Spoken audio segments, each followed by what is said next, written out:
Mick, thanks for your time. Pleasure, Robbie. How are you, Bone? Hey, Mick. You know what? It's always great for a coach and a club and supporters when a star signs on, and Bryce Gibbs has. Well done.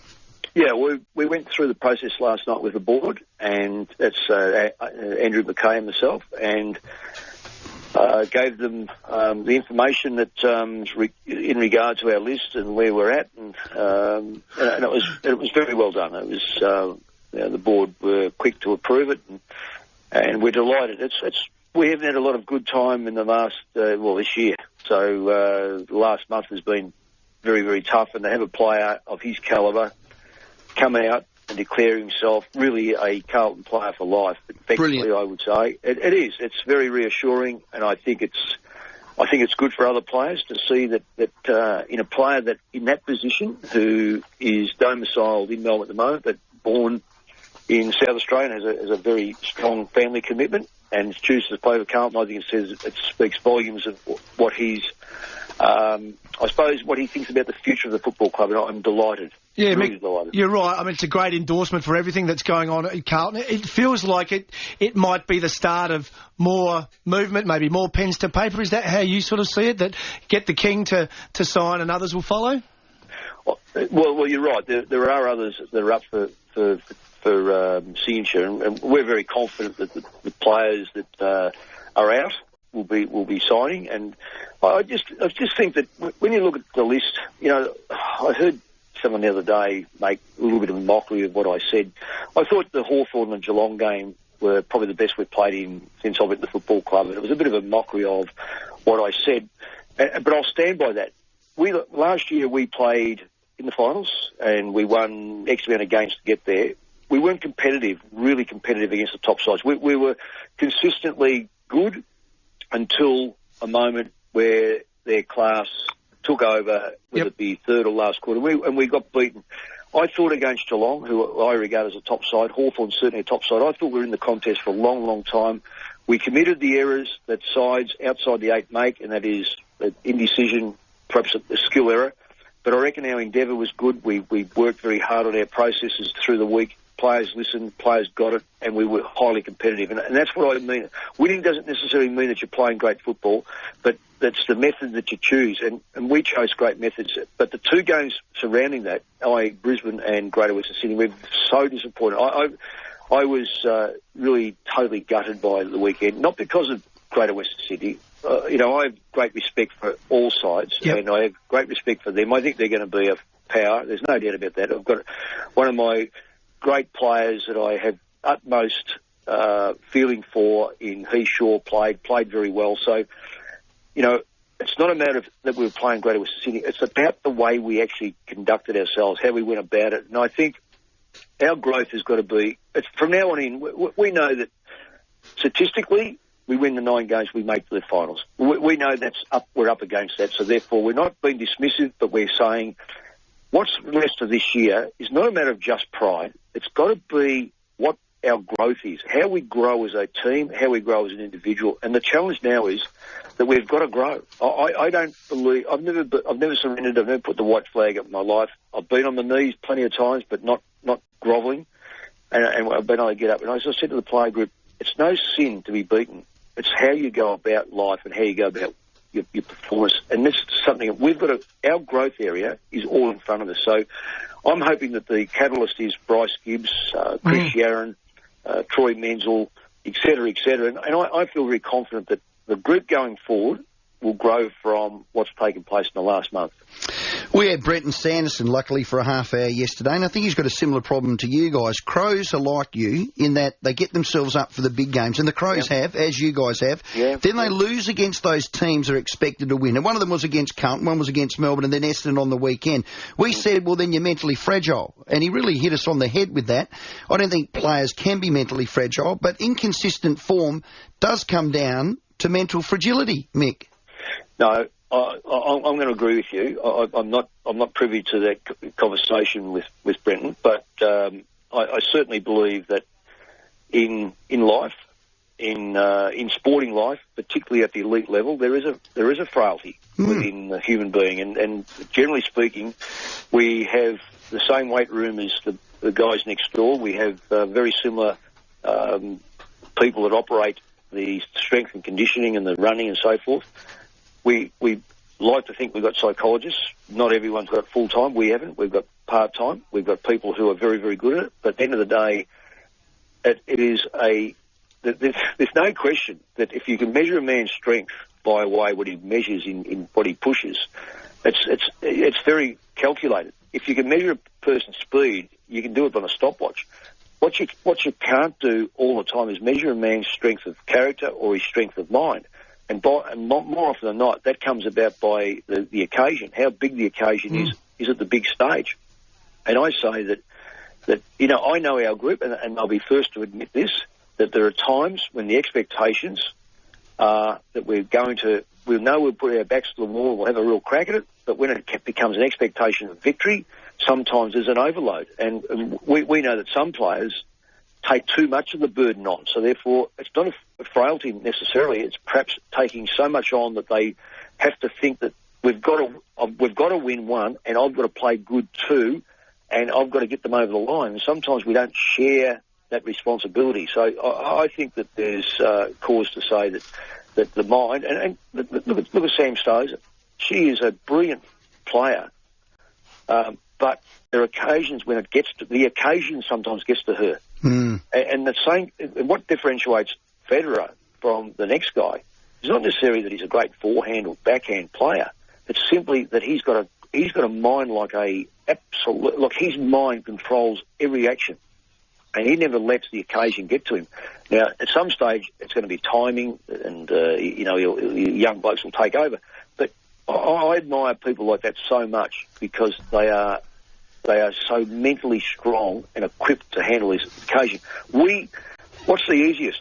To manage a player, for Federer to play Wimbledon or a football side that play in the grand final? Clearly it's the side that plays in the grand final because that's the hardest one because there's so many moving parts. And that's what gets people. Yeah, we were always told in our day, Bone and I, and you started it way before us and then gone all the way through, Mick, that it was always 80% upstairs, then 20% the ability. So the mental aptitude will get you the result. And that always stemmed, I thought, mentally from the confidence. And if I had a coach that made me never feel scared about making a mistake or kicking the goal, just get back on the horse and try it again, Rowie, I think you grew with those sort of coaches. And I think the problem maybe with the Crows, and we did say this, and I don't know whether it's with Carlton, if you're scared to make a mistake, that dents confidence. When you dent confidence, you get inconsistent performance. How important then is confidence, Mick, in your eyes?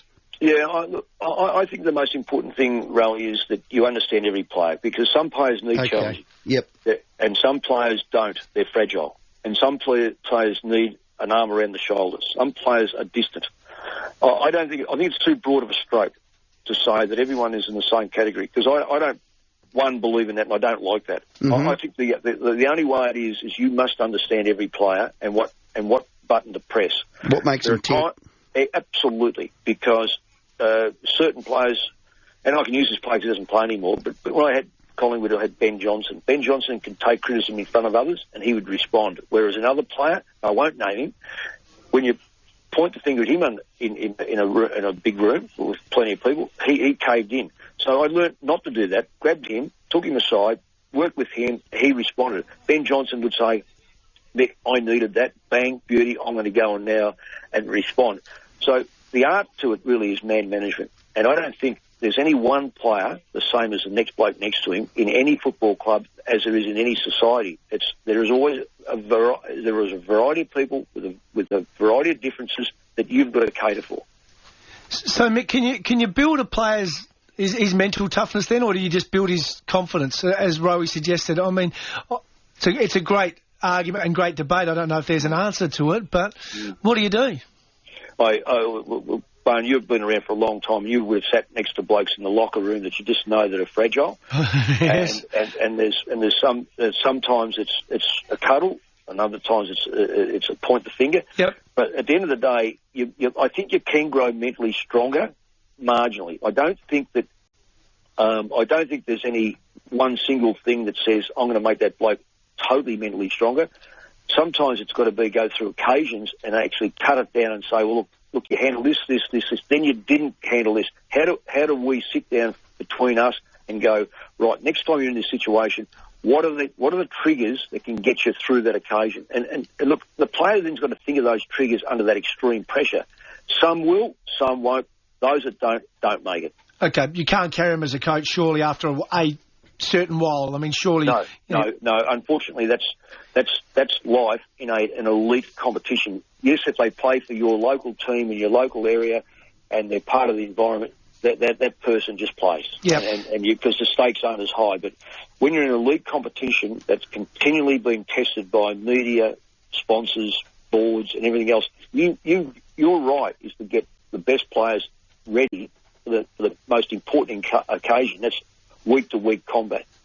So over your years and journey then, Mick, would you have delisted more players that showed a mental weakness, if you like, than ability? About even. Wow. It's a good question, but it's about even. Jeez, that's because they're tied in. They're tied in. They're totally tied in together. Okay. We'll move on. Why would the AFL program Carlton v Collingwood Sunday night at 7:10? I think I know the answer, but that is ridiculous, Mick.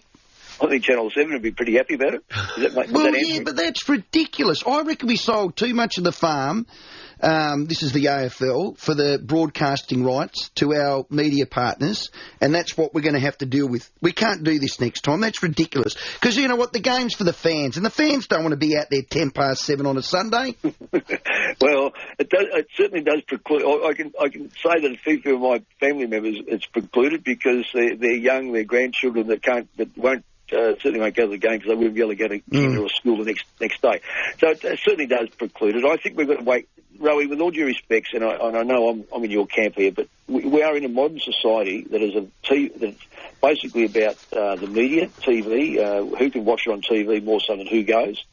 And look, we've seen sport right around the world be based on the number of people that actually watch the game via the TV as opposed to who actually goes through the turnstile. So we're moving in that direction, and it's going to be, at the end of it, the cameras will be on the ground and not necessarily show the crowd, because we know Manchester United at Old Trafford, that's going to be stacked full. But if they had some terrible, terrible years over a long period, they'll show the ground, they won't show the stands.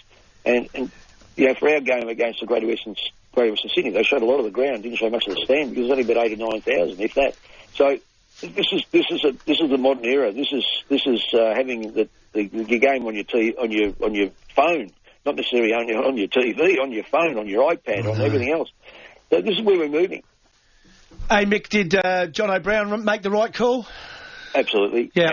And let me say, and I haven't said it, but say it with you guys. What a wonderful exponent of our game as a big key centre forward. Now he hurt us a few years ago with the premierships.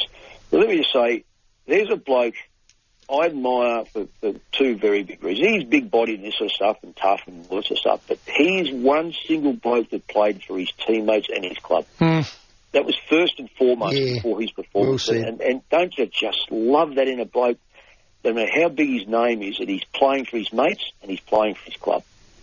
Brown or Cloak? Different players. See, I love Trav. I mean, I coached Trav, and Trav's just a ripping kid. He's a ripping kid, and he's in great form, unfortunately, coming into our game. Different player altogether than Brown. That's mixing apples and oranges. And Brown and Rewalt, that's different as well? Probably a different game. You know, I think Jonathan Patton's got a real chance of being to Brown, because big, bulky, takes the big mark, kicks it from 50. I said to the boys on the weekend, he's having a shot from 50. I said, you can put your glasses in 15 minutes because they'll have to go and get the ball outside the stand. And he's not going to not only just make the distance, he's going to kick it over the top of the stand. Oh, that's funny. Yeah. Now, Mick, in your time in the game, you've given an odd spray or two. Thankfully that neither Rowie or I have been on the end of one, but you've given one or two. Nathan Buckley gave one on the weekend. All I've got to say, and I'll say this to you guys too, if that had been me, different reaction. From which or from Bucks? From the media. Oh, from the media. Oh, not treated so nicely. I think I'll leave it to you guys. Yeah, okay, enough said. Yeah, but you know what? Mick's right. Enough said, that is exactly right, and I don't know why that is the case. Absolute joke. Hey, Mick, thanks for your time. All the best, actually, on Sunday at 7:10. We'll be watching Carlton Collingwood. And if Carlton are true to form, you get yourselves up for those big games as the Crows will with Port Adelaide. Mick, thanks for your time. Love talking to you, Blakes. All the best. Well done. Good on you, Mick.